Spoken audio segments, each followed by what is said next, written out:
আসসালামু আলাইকুম রহমতুল্লাহি ওয়া বারাকাতুহু।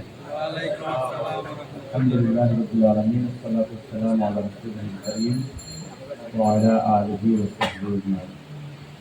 সিলেটের পশ্চিম থানার আজকের ঈদ পুনর্মিলনী অনুষ্ঠানের সম্মানিত সভাপতি আমাদের প্রিয় ভাই ইসমাইল ভাই, উপস্থিত রয়েছেন আমাদের অধ্যক্ষ আশরাফুল আলম ভাই, আশরাফুল হক ভাই, আলম হক ইসলাম সম্মানিত বিদেশি এবং প্রান্তীয় বিপণন। আল্লাহ তাআলার শুকরিয়া, আমরা মাহে রমজান ইসলাম সফল করে ঈদুল ফিতর উদযাপন করে এই পর্যায়ে এসে উপনীত হয়েছি। বাংলাদেশের বর্তমান যে বিরাজমান পরিস্থিতি, এই পরিস্থিতি দাবি করে বাংলাদেশকে যদি টেকসইভাবে একটা স্টেবল সিচুয়েশনে রাখতে হয়, বাংলাদেশকে যদি আধিপত্যবাদের হাত থেকে বাঁচাতে হয়, বাংলাদেশের নিয়মতান্ত্রিক রাজনীতির ধারা যদি অব্যাহত রাখতে হয়, বাংলাদেশে যদি আমরা আমাদের ইমান আকিদা রাজনীতির তহবিল দিয়ে বাঁচতে হয়, তাহলে ইসলামী আন্দোলনকে এদেশে মূল সিদ্ধান্তকারী শক্তি হিসাবে প্রতিষ্ঠিত করা ছাড়া বাংলাদেশ থেকে এই বিভাজন দূর করা, বাংলাদেশ থেকে সব ধরনের অন্যায়, অস্থিরতা, বেহাপনা, ক্রোধ, বোধ, দুর্নীতি এগুলো যদি বন্ধ করতে হয়, তাহলে মানব রচিত আইন দিয়ে যেসব দল পরিচালিত হচ্ছে, বিগত দিনও যারা শাসন করেছে, আগামী দিনও দেশের ক্ষমতায় যাওয়ার জন্য যারা স্বপ্ন দেখে, প্রচলিত দ্বারা এইসব রাজনৈতিক দলগুলো দিয়ে এদেশের দুর্নীতি বন্ধ হওয়ার কোনো সম্ভাবনা নাই। নো আলিন্দোলন না, নো কারান্দোলন না, কোনো সম্ভাবনা নেই। কারণ তাদের ডিএনএর সাথে, তাদের ফিটনেসের সাথে দুর্নীতি তাদের কাছে মর্যাদাগত একটা ব্যাপার। দুর্নীতি ছাড়া তারা রাজনীতি করতেই পারে, দুর্নীতি ছাড়া তারা রাজনীতির কল্পনাও করতে পারে। তাদের রাজনীতিই হলো রাজনীতির নামে ক্ষমতা প্রতিরোধ করে মানুষের পকেট চুরি করে নিজেরা আরামায়েশ। এটাই তাদের রাজনীতিকে তারা ব্যবসা হিসেবে করে। রাজনৈতিক আদর্শ বলতে যা বোঝায়, আদর্শের সিটাপোটাও তাদের মনে নেই। সুতরাং এই প্রচলিত দ্বারা রাজনৈতিক দলগুলোর বিপরীতে আদর্শিক দ্বারা মূল রাজনৈতিক দল হচ্ছে জামাত ইসলাম। আদর্শিক দ্বারা আরো দল আছে, কিন্তু বাংলাদেশে সুপরিচিত, সুপ্রতিষ্ঠিত, ক্যাপাবল, যদি প্রচলিত দ্বারা ফেল মারে, জনগণ যদি ওদেরকে প্রত্যাখ্যান করে, তাহলে ক্ষমতা যদি দেশের জনগণ চায় ইসলামীদের হাতে, ইসলামিকদের হাতে ক্ষমতা আসবে, তাহলে এটার নেতৃত্ব জামাতকে। জামাত ছাড়া আর কারো এরকম কোনো প্রিপারেশন নেই। 54 বছরে জামাত যে প্রিপারেশনটা নিয়েছে, এই প্রিপারেশনের সাথে অন্যদের যার যেখানে যতটুকু আছে ওগুলোকে আমাদের সাথে নিতে হবে। কিংবা প্রচলিত ধারার মধ্যেও যারা বাধ্য হয়ে মানে খারাপ হয়েছে বা খারাপের দিকে গিয়েছে, তাদেরকে পরিবেশ দিলে তারা ফিরে আসে, তাদেরকেও আমাদের সাথে নিতে হবে। সাথে নিয়ে একটা ইনক্লুসিভ বাংলাদেশ প্রতিষ্ঠা করতে, সেটার জন্য সবার আগে যেটা করা লাগবে, জামাত গত 54 বছরে কি করেছে, সামাজিক ক্ষেত্রে, রাজনৈতিক ক্ষেত্রে, অর্থনৈতিক ক্ষেত্রে, শিক্ষার ক্ষেত্রে, চিকিৎসার ক্ষেত্রে, জামাত যা করেছে এটা কিন্তু একেবারেই এক্সট্রাঅর্ডিনারি। পলিটিক্যাল পার্টি এই সাবকন্টিনেন্টে কেউ জামাতের মতো এত বড় অবদান অর্থনীতিতে, রাজনীতিতে, শিক্ষায়, সংস্কৃতিতে এই সাবকন্টিনেন্টে পাকিস্তানও এটা পারে নাই, ভারত এটা পারে নাই, বাংলাদেশে অন্য কোনো রাজনীতি করতে পারে। ইসলামের ভিত্তিতে অর্থনৈতিক কার্যক্রম, রাজনৈতিক, সামাজিক, সাংস্কৃতিক, শিক্ষা এবং চিকিৎসা এইসব ক্ষেত্রে জামাত সামাজিক যে অবদান রেখেছে, দেশ গঠনে যে অবদান রেখেছে, এটা যুগ যুগ করে এটা একটা গবেষণার বিষয়। এটা কিভাবে এটা সম্ভব যে পার্টিটার বিরুদ্ধে অল আউট তাকে নিঃশেষ করে দেওয়া, শেষ করে দেওয়ার জন্য শুরু থেকে চক্রান্ত ছিল।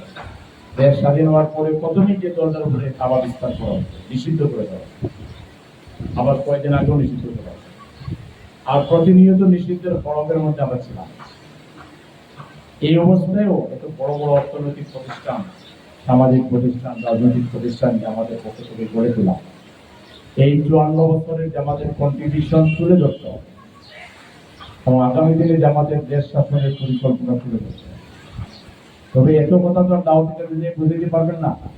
এখন সহজ কথা এটা বোঝান যে অন্যরা মানুষের আইন দিয়ে চালিয়ে ব্যর্থ হয়েছে, দেশে আমাদের পরিস্থিতি আরো নাজুক হয়ে গেছে, গরিব যারা ছিল তারা আরো গরিব হয়েছে, ধনীরা আরো ধনী হয়েছে, দেশে বিশৃঙ্খলা হয়েছে, মানুষের জুলুম হয়েছে। আমরা চাচ্ছি আল্লাহর আইন দিয়ে আর ভালো মানুষের নেতৃত্ব দিয়ে দেশ চালাইতে। আপনারা আমাদের সাথে আছেন কিনা? 100-তে 100 বলতে আছে। রাস্তায় বেরোয় দোকানদারকে দুইটা কথা বলেন যে অতীতে আল্লাহর আইন ছাড়া আর সৎ লোক ছাড়া দেশ চালানো হয়েছে। আমরা এখন আল্লাহর আইন দিয়ে আর সৎ লোক দিয়ে চালাইতে চাই, ইনসাফ কায়েমের জন্য, ন্যায় প্রতিষ্ঠার জন্য, অধিকার প্রতিষ্ঠার জন্য। আপনারা আমাদের সাথে আছেন কিনা? পান বিক্রেতা, চা বিক্রেতা, ফুটপাতের চানাচুর বিক্রেতা থেকে শুরু করে আপনার শাকসবজি বিক্রেতা থেকে শুরু করে উপরতলার যে মানুষ যারা আছে সবাইকে এই দুইটা কথা বলেন, দেখবেন যে বেশিরভাগ মানুষ আপনাদের সমর্থন। এবং আপনারা ফর্ম পূরণ করে এক অংশ তাদেরকে দিয়ে দিবেন, টাইম পাঠাবেন, দুইটা স্বাক্ষর দেবেন, ডান পাশে একটা স্বাক্ষর, বাম পাশে একটা স্বাক্ষর, তারিখ। আর বাকি নাম ঠিকানা আপনারা লিখে দিবেন, তার কাছ থেকে জেনে জেনে খোঁজ লিখে দিবেন। একসাথে 10-20 জন বেরোবে, 10-20টা ফর্ম একসাথে পূরণ হবে। এরকম না যে 10-20 জন একজনের দিকে তাকিয়ে থাকবে। একজনের সাথে যাওয়া হবে আর বাকিরা বাকিদের সাথে যাবে। এরকম একসাথে কথা বলে বলে আমি এইমাত্র উত্তরা পূর্ব থানার এখানে উদ্বোধন করে দিয়ে আসলাম। আমি নিজেই 4-5টা পূরণ করলাম, আর আমার সাথে বাকিরা মিলে আমরা 50-60টা মুহূর্তের মধ্যে পূরণ করলাম। যাকেই বলছি রিক্সা ড্রাইভার, ঠেলা ড্রাইভার, সবজির দোকান, সবাই রাজি, সবাই সহযোগী। আপনারা দোকান থেকে বের হয়ে যান। দাওয়াতের কাজ হচ্ছে সমাজ পরিশুদ্ধ করা, স্বচ্ছ করা, বিবেককে জাগ্রত করা, চরিত্র গঠন। আর দাওয়াতি যারা কাজ করবে তাদের অধিক জ্ঞান বাড়বে, সামাজিক জ্ঞান বাড়বে, নৈতিকতার জ্ঞান বাড়বে, তাদের নিজেদের ক্যারেক্টার বিল্ড আপ হবে, মর্যাদা বাড়বে। দাওয়াতি কাজ করা ছাড়া অন্য কোনো কাজের মাধ্যমে আল্লাহর গজব এবং আযাব থেকে নিজেকে রক্ষা করা যায় না। আস ইন্নাল ইনসানা লাফি ইল্লাল্লাযিনা আমানু ওয়া আমিলুস সালিহাত ওয়া তাওয়াসাউ বিল হাক্কি ওয়া তাওয়াসাউ বিস সাবর। হকের উপদেশ দেওয়া, আর হকের উপদেশ দিতে গেলেই কিছু বিরোধিতা আসবে, সেটা সহ্য করা, সবর। এই কাজ ছাড়া আপনি অন্য কোন নেক আমল দিয়ে আল্লাহর যে উদ্দেশ্য সেটা পূরণ করতে পারবেন। আল্লাহ শুধু নিছক কিছু ইবাদত করার জন্য আপনাকে পাঠান। ইবাদতের জন্য আল্লাহ সারা সৃষ্টি আছে। সাব্বাহা লিল্লাহি মা ফিস সামাওয়াতি, সমস্ত দুনিয়া আপাগাইরা দিনিল্লাহি ইয়াকুল আল্লাহু আসলামা মান ফিস সামাওয়াতি ওয়াল আরদি তাওআন ওয়া ইলাইহি। তোমরা অনুসরণ অন্য দিনকে অনুসরণ করতে চাচ্ছ, অথচ আকাশ আর পৃথিবীর মধ্যে যা কিছু আছে ইচ্ছায় হোক অনিচ্ছায় হোক আল্লাহর কাছে সারেন্ডার করেছে। সুতরাং ইবাদতের লোকের অভাব নাই। আপনাকে আল্লাহ খলিফা হিসেবে পাঠানো হয়েছে আল্লাহ দিনকে অন্য দিনের উপরে বিজয়ী করার জন্য জিহাদ করা। এই জিহাদের প্রথম স্তর হচ্ছে দাওয়াত। দাওয়াতের কাজে যারা ব্যর্থ হবে তারা জিহাদের অন্য জায়গায় সফলতা পাবে। এই জন্য আসুন সর্বশক্তি দিয়ে আমরা এক একজন আমরা বলেছি রুকুনটা 50টা ফর্ম পূরণ করবো, এটা একেবারে মিনিমাম। এক একজন 100টা 200টা পূরণ করবো। এই মাত্র টেকনোলজি ফিজিওথেরাপিতে 80 জনের একটা প্রোগ্রাম করে আসলাম। 80 জন 1800 জনকে ফর্ম পূরণ করা ব্যবহার আছে। কেউ বলে আমি 500, কেউ 400, কেউ 200, কেউ 100, সর্বনিম্ন 50। এরা করবে 1800 জনকে দাওয়াত দিবে 80 জন, তাইলে দাওয়াত দিবে না, সহযোগী ফর্ম পূরণ করবে। আপনারাও সেভাবে নেমে যান, লজ্জা বোধ করবেন না, সংকোচ করবেন না, হেজিটেশন করবেন না। আল্লাহর দিনের কাজে হেজিটেশন নাই। দিনের কাজে শক্তভাবে নেমে যাবেন। নিজের পরিবারের লোকদেরকে, প্রতিবেশীদেরকে, আত্মীয় স্বজনকে, পাড়া প্রতিবেশী সবাইকে আপনারা জামাত ইসলামের পতাকা তলে সামিল করবেন। জামাতের পতাকা তলে আসলেই ঈমান, ইসলাম, দ্বীন, নিজের জীবনের দায়িত্ব কর্তব্য এবং নিজের পারিবারিক জীবন, সামাজিক জীবন, রাজনৈতিক জীবন তথা দ্বীন এবং দুনিয়া, দুনিয়া এবং আখিরাত দুইটা সমন্বিত এমন একটা মজবুত জীবন সে পাবে, যেটা জামাতের বাইরে থেকে আর কোথাও পাওয়া সম্ভব না। সেটা লোকদেরকে বেশি বেশি করে জামাতের পতাকা তলে এনে এই বাংলাদেশকে কোরআনের বাংলাদেশ, ইসলামের বাংলাদেশ তথা এখানে আল্লাহর আইন এবং সত্যের শাসন কায়েম করে মানুষের ন্যায্য অধিকার ফিরিয়ে দেওয়ার জন্য আমাদেরকে চূড়ান্ত ভূমিকা পালন করতে হবে। আমরা জালিম এবং জুলুমের আন্ডারে প্রচুর সময় দিয়ে ফেলেছি। এটার জন্য আমাদের দায় একবারে কম না। যতটা সিরিয়াস হইলে জনগণকে আরো বহু আগে এখানে আনা যেত, আমাদের সিরিয়াসনেসের যে ঘাটতি রয়েছে এটাকে এখন থেকে আমাদের পূরণ করতে হবে এবং সর্বশক্তি দিয়ে লোকদেরকে দিনে কোথায় নিয়ে আসতে হবে। পারবেন তো ইনশাআল্লাহ? বেশি বেশি করে অগ্রণী ভূমিকা পালন করে বাকি সকল কর্মী সহযোগীদেরকে সাথে নিবেন, পরিবারের লোকজনকে সাথে নিবেন, সুদীদেরকে সাথে নিবেন। যাকে যেখানে পাবেন, যাকে ফর্ম পূরণ করে ফেলবেন তাকে 3টা ফর্ম দিয়ে বলবেন যে আপনি এটা পূরণ করাবেন।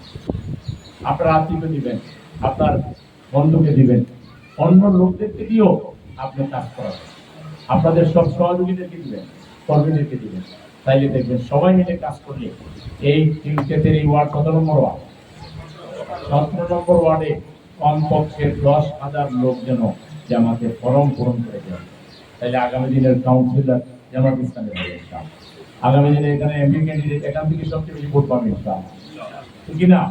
তো সেইভাবে কাজ করার জন্য সবাইকে আহ্বান জানিয়ে আমি আমার কথা এখানে শেষ করছি। আমার আসসালামু আলাইকুম ওয়া রাহমাতুল্লাহি ওয়া বারাকাতুহু। ধন্যবাদ আমাদের সম্মানিত মহানবী।